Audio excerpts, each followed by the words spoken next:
Hi everyone, welcome back to my channel. আমরা Vietnam গেছিলাম ফেব্রুয়ারি মান্থে। Day 1 এর ভিডিও অলরেডি তোমাদের সাথে শেয়ার করেছি, বাকি সব কিছু তোমরা ইউটিউবে পেয়ে যাবে। আর আজকে চলো তোমাদের সাথে ডে 2টা আমরা কিভাবে কাটিয়েছিলাম ছোট্ট করে একটু শেয়ার করে দিই। আর ডে 2 এর ফুল ভিডিও কিন্তু অলরেডি ইউটিউবে পোস্টেড, তোমরা অবশ্যই চেক আউট করে নিও। তো সকালবেলা ওখানে ব্রেকফাস্ট করার পর রেডি হয়ে আমরা চলে গেছিলাম মৌনা ক্যাফে, যেটা আমার ভিয়েতনাম প্ল্যান করার পর থেকেই কিন্তু বাকেট লিস্টে ছিল।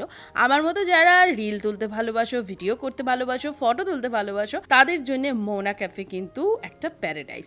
বাকি আমার বড় ভিডিও যেটা আমি অলরেডি ইউটিউবে পোস্ট করেছি, তোমরা ওটাতে ভালো ডিটেলস পেয়ে যাবে, ওটা অবশ্যই চেক করো। এখানে ছোট ছোট ক্লিপের মাধ্যমে তোমাদের সাথে আমি সবটা শেয়ার করছি। ঠান্ডা তো সাংঘাতিক ছিল, আর তার সাথে ছিল বৃষ্টি, বাট বৃষ্টিকে উপেক্ষা করে আমরা দুজনে কিন্তু খুব আনন্দ করেছি। আর একদম সকালবেলা গেছিলাম। তারপরে মৌনা ক্যাফে থেকে বেরিয়ে আমরা চলে গেলাম সাপার মেন অ্যাট্রাকশন যেখানে, সেটা হচ্ছে ফ্যান্সি প্যান। যারা যারা ভিয়েতনাম যাওয়ার প্ল্যানিং করছো তাদেরকে বলবো সাপারতে কিন্তু তোমরা 2 নাইট অন্তত স্টে করো, আর এই ভিয়েতনামের এই ফ্যান্সি প্যান ট্রেকটা অবশ্যই করো, তোমাদের ভালো লাগবে। ফার্স্ট টাইম মনোরেল চললাম, একটা দারুণ এক্সপিরিয়েন্স হলো। তার সাথে ছিল এই রোপওয়ের অভিজ্ঞতা। রোপওয়ে তো অনেক জায়গাতেই চড়েছি, কিন্তু এই রোপওয়েটা কিন্তু দুর্দান্ত লেগেছিল। একটুখানি খিদেও পেয়ে গেছিল, কফি খেলাম, যেহেতু এখন কফি খেতে পারি তাই আমার শান্তি, কারণ ভিয়েতনামে কিন্তু ওইসব চা ঠায়ের বালাই নেই, কফি খেতে হবে। আর তার সাথে একটু ফ্রেঞ্চ ফ্রাই খেয়ে পৌঁছে গেছিলাম আমরা টপে। নিচে যতটা ঠান্ডা ছিল তার থেকে 25 ডবল বেশি ঠান্ডা বোধহয় ওপরে ছিল। তোমাদেরকে বলে বোঝাতে পারবো না কি পরিমাণে ঠান্ডা ছিল, কিন্তু একবারই তো যাবো, তাই সব রকমভাবে আনন্দ করতে চেয়েছিলাম। বাট ওখানের ভাইবসটা কিন্তু আলাদা রকমের সুন্দর ছিল। এই যে স্ক্রিনে তোমরা দেখতে পাচ্ছ, এটা কিন্তু একদম টপ অফ ইন্দো চায়না, দারুণ লেগেছিল, দারুণ। আর সেই লেভেলের হাওয়া চলছিল।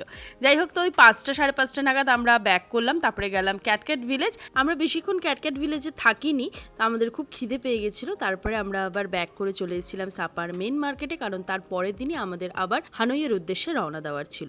তো দুজনে দুটো বাইক রেন্ট করে চলে এসেছিলাম।